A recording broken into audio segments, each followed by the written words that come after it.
말씀 보도록 하겠습니다. 요한복음 15장입니다.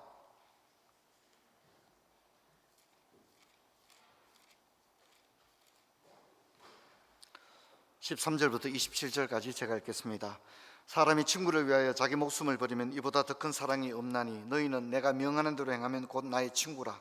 이제부터는 너희를 종이라 하지 아니하리니 종은 주인이 하는 것을 알지 못함이라. 너희를 친구라 하였노니 내가 내 아버지께 들은 것을 다 너희에게 알게 하였습니다. 너희가 나를 택한 것이 아니요 내가 너희를 택하여 세웠나니 이는 너희로 가서 열매를 맺게 하고 또 너희 열매가 항상 있게 하여 내 이름으로 아버지께 무엇을 구하든지 다 받게 하려 함이라. 내가 이것을 너희에게 명하면 너희로 서로 사랑하게 하려 함이라. 세상이 너희를 미워하면 너희보다 먼저 나를 미워한 줄 알라. 너희가 세상에 속하였으면 세상이 자기 것을 사랑할 것이나 너희는 세상에 속한 자가 아니요 도리어 내가 너희를 세상에서 택하였기 때문에 세상이 너희를 미워하느니라. 내가 너희에게 종이 주인보다 더 크지 못하다는 말을 기억하라. 사람이 나를 박해하였은즉 너희도 박해할 것이요 내 말을 지켰은즉 너희 말도 지킬 것이라. 그러나 사람들이 내 이름으로 말미암아 이 모든 일을 너희에게 하리니 이는 나를 보내신 이를 알지 못함이라. 내가 와서 그들에게 말하지 아니하였더라면 죄가 없었으려니와 지금은 그 죄를 핑계할 수 없느니라. 나를 미워하는 자는 또 내 아버지를 미워하느니라. 내가 아무도 못한 일을 그들 중에서 하지 아니하였더라면 그들에게 죄가 없었으려니와 지금은 그들이 나와 내 아버지를 보았고 또 미워하느니라. 25절부터는 같이 읽습니다. 그러나 이는 그들의 율법에 기록된 바 그들이 이유 없이 나를 미워하였다 한 말을 응하게 하려 함이라. 내가 아버지께로부터 너희에게 보낼 보혜사 곧 아버지께로부터 나오시는 진리의 성령이 오실 때 그가 나를 증언하실 것이요 너희도 처음부터 나와 함께 있었으므로 증언하느니라. 아멘. 요한복음 15장에는 관계를 설명하는 다양한 명칭 이름들이 나오고 있는데 제자, 친구, 종과 같은 그런 이름들이 나오고 있습니다. 예수님은 자신을 따르는 사람들을 제자라고 불렀죠. 12제자만 제자가 아닙니다. 예수님을 따랐던 사람들 전부를 제자다 이렇게 부르기도 하셨죠. 또 예수님은 제자들에게 너희들이 가서 모든 민족으로 제자를 삼으라 이렇게 얘기를 하셨습니다. 자, 그런데 동일한 제자라 불리워졌던 사람들을 이제 예수님은 본인이 이제 죽기 직전에 이 사람들에 대해서 이제 내가 너희들을 친구라 부르겠다 이렇게 이야기합니다. 친구라 부르는 것은 친밀감을 의미하는 것이죠. 또 이렇게 말씀하신 다음에 동시에 또 뭐랍니까? 내가 이제부터는 너희를 종이라 부르지 않을 것이다 이렇게 말씀하고 계십니다. 자, 그렇다면 친구는 어떤 사람입니까? 누가 친구입니까? 14절에 보면 계명을 지키는 자가 친구입니다. 저는 이제 이게 참 좋은 것 같아요. 특히 요한복음이 이런 부분이 참 좋은 것 같아요.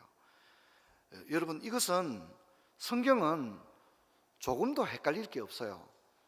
뭐 이렇게 이게 뭔가 이렇게 좀 형이상학적이거나 플라톤적인 그런 말이 아니에요. 이건 너무 분명해요. 친구다. 누가 친구냐? 계명을 지키는 사람이 친구다 이렇게 얘기를 하는 거예요. 예수님이 이제부터 내가 너희를 친구라 부를 텐데 친구는 누구냐? 계명을 지키는 자다. 자가 친구다 그렇게 얘기했죠. 그리고 예수님 또 이렇게 얘기합니다. 이제 예수님 십자가를 지실 텐데 예수님 뭐라 합니까?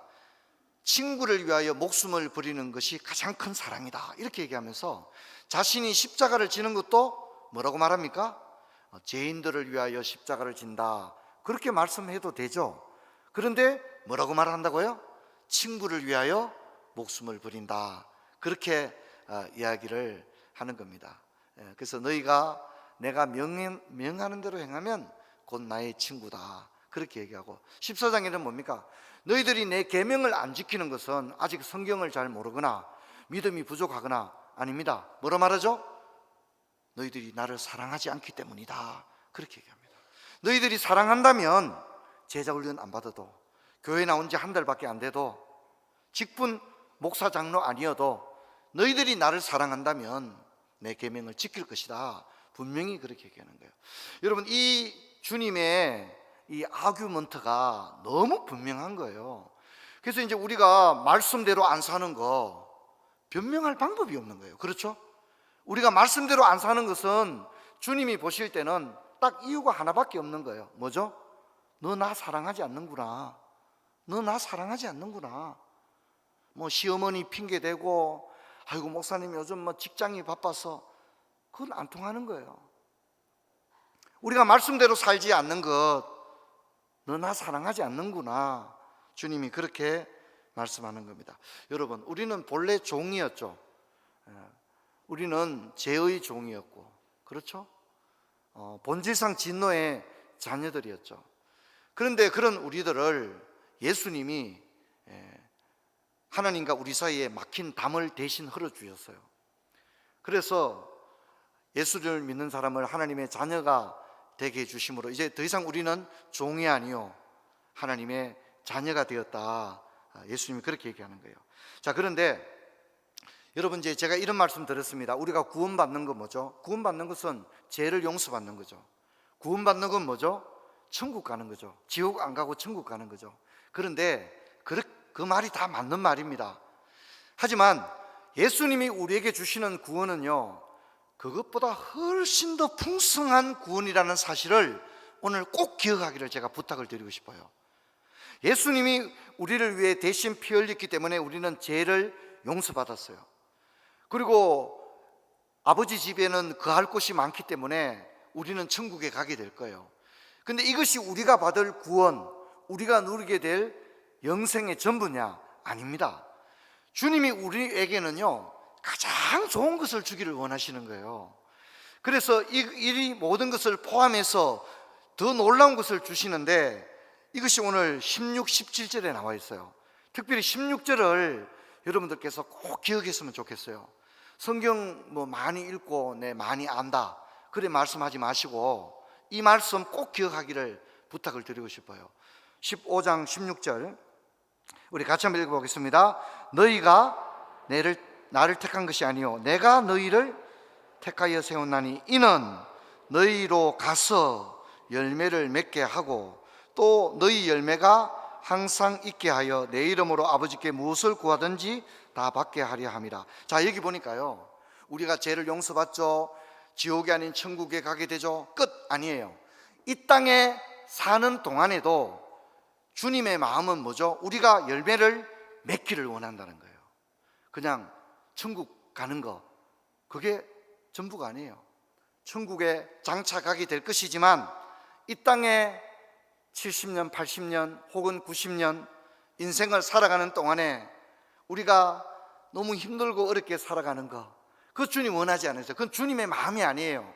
주님이 우리를 향한 마음, 주님이 원하시는 것은 저와 여러분이 열매 맺는 인생 되기를 원하시는 줄로 믿습니다. 이걸 꼭 기억하세요. 그래서 여러분이 무슨 일을 합니다. 자녀를 키웁니다. 우리 자녀들 잘 돼야 될 텐데. 손주가 있는 분들은 또 우리 손주도 잘 돼야 될 텐데. 사업을 하시는 분들은 내가 사업을 통해서 하나님 영광 나타내야 될 텐데. 또 회사에 다니거나 공직에 계신 분들도 자기 맡은 소임을 잘해야 될 텐데, 그런 생각 가지고 계시죠? 그렇습니다. 그게 우리 주님이 바로 원하는 거예요. 주님은요, 우리가 열매를 많이 맺기를 원하세요.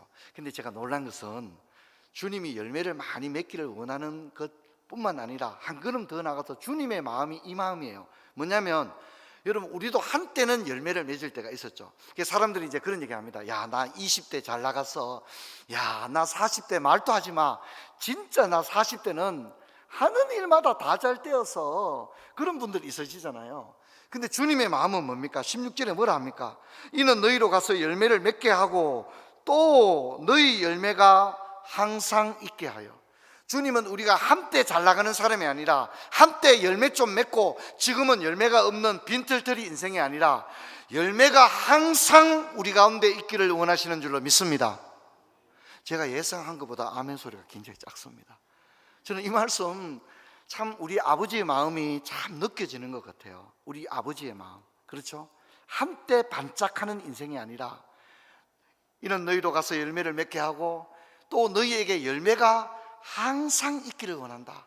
열매가 항상 있는 인생, 그거 주님이 원하시는 줄로 믿습니다. 여러분, 지난주에는 우리가 어떻게 살펴봤죠? 너희가 나를 떠나서는 아무것도 할 수 없느니라.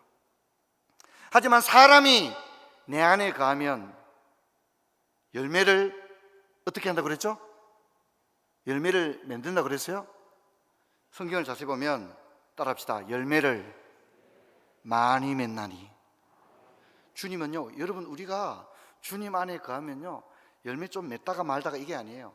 주님이 원하는 그림은요, 우리 인생은 열매를 많이 맺는 인생, 또 열매가 늘 맺히는 그런 인생, 그게 주님이 원하시는 모습이다 하는 것을 여러분이 기억해야 됩니다. 우리를 위해 목숨을 버려주시고 우리를 친구라 불러주시는 주님의 마음이 그 마음입니다. 여러분을 향한 그것이 주님의 마음이라는 겁니다. 그래서 여러분, 사람들 중에는 기독교 신앙을 좀 오해하는 분이 있으세요. 무슨 거래 비슷하게 주님 이렇게 해주시면 나 이렇게 하겠습니다. 주님 그렇게 그렇지 않습니다. 주님의 사랑은 우리 유치부 아이들 찬양처럼 놀랍습니다. 여러분, 그 놀라운 주님의 사랑, 철이 없어가지고 깨닫지도 못하고 그저 무슨 거래하는 거 비슷하게 교회 다니고 자기 하고 싶을 때 마음대로 다 하고 급할 때는 주님 주님 그러고, 여러분, 우리가 언제까지 그렇게 믿을 겁니까? 여러분, 저와 여러분의 신앙이 오늘 떡과 잔을 받는 걸 통해서 한 차원 더 주님과 인격적인 신앙으로 나아갈 수 있는 그런 계기가 되었으면 좋겠다, 그렇게 생각되어집니다. 자, 우리를 친구로 하신 주님은 이제 세상에서 너희가 미움을 받게 될 것이다, 그런 얘기를 합니다. 세상이 너희를 미워할 것이다. 세상이 너희를 왜 미워하느냐, 이 이유가 진짜 중요합니다. 세상이 왜 나를 미워하느냐, 세상이 너희를 미워할 텐데 너희를 미워하는 이유는 너희가 세상에 속하지 않았기 때문이다, 그렇게 말합니다. 여러분, 우리가 세상에 속하지 않으면 누구에게 속했습니까? 주님에게 속했죠. 세상 가운데서 내가 너희를 택했다, 그랬기 때문에 세상이 너희를 미워한다. 물론 이제 우리가 내가 잘못해서 세상에 미움을 받는 것은 내가 잘못한 거예요. 근데 내가 잘못한 것 없어도 크리스찬이라는 것만으로도 미움을 받습니다. 우리 형제들 군에 가보면 기독교인이라고 그러면요, 군대 가서 그 떳떳하게 기독교인 드러내는 거 진짜 어렵습니다. 최근 조사에 의하면 우리나라의 고등학생들이요, 우리 예수 믿는 고등학생들, 예수 믿는 고등학생 수가 반에 1명 수준입니다. 반에 1명. 여러분, 자녀들 고등학생이 교회 다닌다 그러면 반에 1명이 지금 교회 나가는 게 우리나라 복음화율 실제 현상입니다. 그래서 우리 고등부 친구들이 얼마나 귀한지 몰라요. 여러분, 자매님들도 시집가서, 예수 안 믿는 집안에 시집가서 예수 믿는 며느리로 살아가는 거 어렵거든요. 잘못한 거 없는데도 예수 믿는 며느리라는 그거 하나 때문에도 어려움을 당합니다. 우리 형제님들 어떠세요? 사회생활하면서 크리스찬이라는 것 하나 때문에도 많은 손해를 봐야 될 때가 있지 않습니까? 그래서 주님이 말합니다. 세상이 너희를 미워할 것이다. 그것은 너희들이 만일 세상에 속한 사람이었다면 세상이 너희를 사랑했을 거다. 너희는 세상의 사랑을 받았을 거다. 근데 너희가 세상에 속하지 아니하고 나에게 속했기 때문에 세상으로부터 사랑을 받는 게 아니라 미움을 받게 되는 것이다, 그렇게 이야기를 하고 있습니다. 자, 그런데 여러분, 요한복음 15장 우리가 앞부분에서 너희가 열매를 많이 맺으면 너희가 내 제자가 되리라 그랬잖아요, 그죠? 열매를 많이 맺는 것이 제자의 한 정표라고 얘기했는데, 여기 와서는 이렇게 얘기합니다. 뭐라고 얘기했냐면, 너희가 신앙 때문에 세상으로부터 미움을 받으면 그것은 너희가 세상에 속한 사람이 아니라 하늘에 속한 사람이라고 하는 뭐가 되는 거예요? 증거가 되는 거예요. 증거. 그렇게 이야기를 하는 거예요. 그렇기 때문에 너희가 세상으로부터 미움을 받는 것은 마냥 나쁜 일은 아니다, 마냥 그렇게 속상해할 일만은 아니다, 그렇게 얘기하는 거예요. 성경 한번 볼까요? 마태복음 5장 11절 우리 같이 한번 읽겠습니다. 나로 말미암아 너희를 욕하고 박해하고 거짓으로 거슬려 모든 악한 말을 할 때에는 너희에게 복이 있나니 기뻐하고 즐거워하라. 하늘에서 너희 상이 큼이라. 너희 전에 있던 선지자들도 이같이 박해하였느니라, 그렇게 이야기를 합니다. 사도행전 5장 41절을 또 우리 같이 한번 읽어보겠습니다. 사도들도 그 이름을 위하여 능력받는 일에 합당한 자로 여기심을 기뻐하면서 공의 앞을 떠나니라. 아멘. 그렇게 얘기합니다. 사도들이 복음 전하다가 매도 맞고 감옥에 갇혔는데 야, 전도 못 해먹겠다, 그게 아니라 오히려 기뻐했습니다. 주님 복음 전하다가 능력 받는 것을 너무너무 기뻐했습니다. 너무너무 기뻐했습니다. 골로새 1장 24절은 사도 바울이 이렇게 말하고 있습니다. 우리 같이 읽어보겠습니다. 나는 이제 너희를 위하여 받는 괴로움을 기뻐하고 그리스도의 남은 고난을 그의 몸된 교회를 위하여 내 육체에 채우느니라. 사도 바울이 하나님 일 하다가 괴로운 일이 많은 거예요.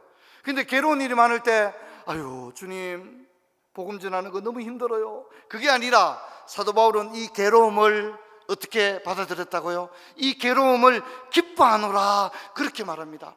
그리고 앞으로도 나에게 고난이 남았다면 이 고난을 내 육체에 채우겠다, 그렇게 이야기하고 있는 걸 볼 수 있습니다.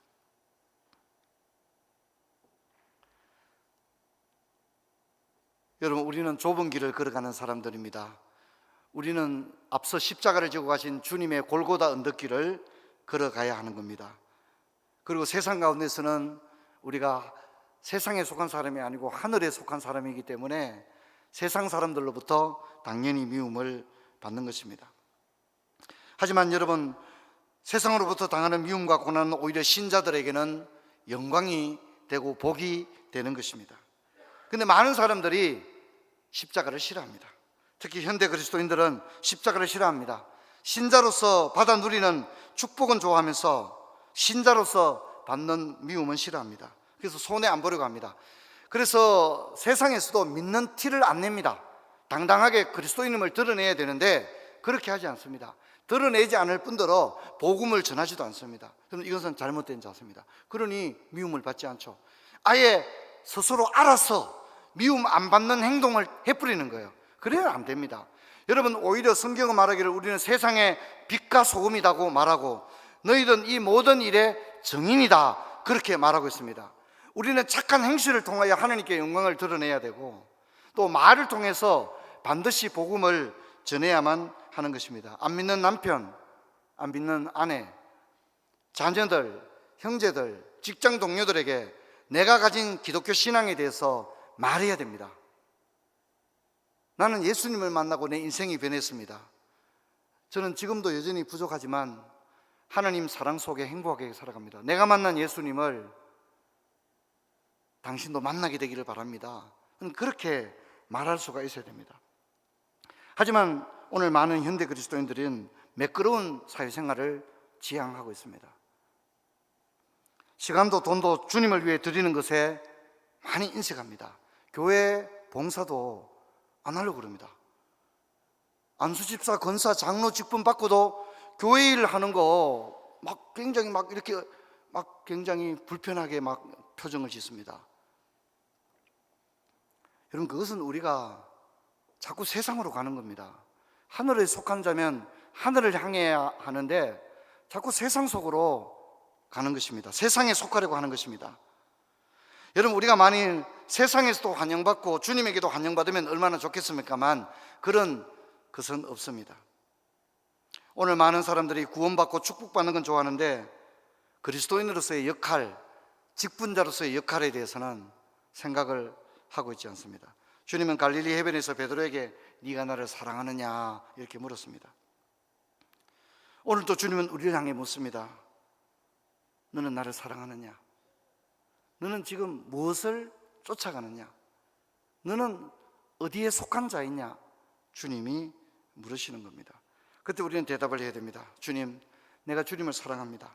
주님, 저는 주님께 속하였습니다. 저는 비록 이 세상에서 살아가지만 분명히 저는 이 세상 사람이 아니라 주님께 속한 사람입니다. 그렇게 고백해야 됩니다. 여러분, 성경을 하나 보겠습니다. 히브리서 11장 24, 26절 같이 읽겠습니다. 믿음으로 모세는 장성하여 바로의 공주의 아들이라 칭함받기를 거절하고 도리어 하나님의 백성과 함께 고난받기를 잠시 죄악의 낙을 누리는 것보다 더 좋아하고 그리스도를 위하여 받는 수모를 애굽의 모든 보화보다 더 큰 재물로 여겼으니 이는 상주심을 바라봄이라. 아멘. 성도 여러분, 우리는 주님께 속한 사람들입니다. 우리의 모든 가치는 주님에게 있습니다. 세상에 아무리 좋은 것이 있어도 그것은 우리의 목표가 될 수 없는 겁니다.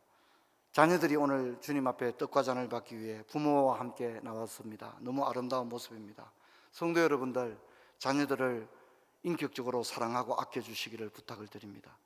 자녀를 향한 여러분의 목표도 무슨 대학 가느냐, 무슨 회사 들어가느냐, 너무 그런 데만 초점을 두고 아이들을 괴롭혀서는 안 됩니다.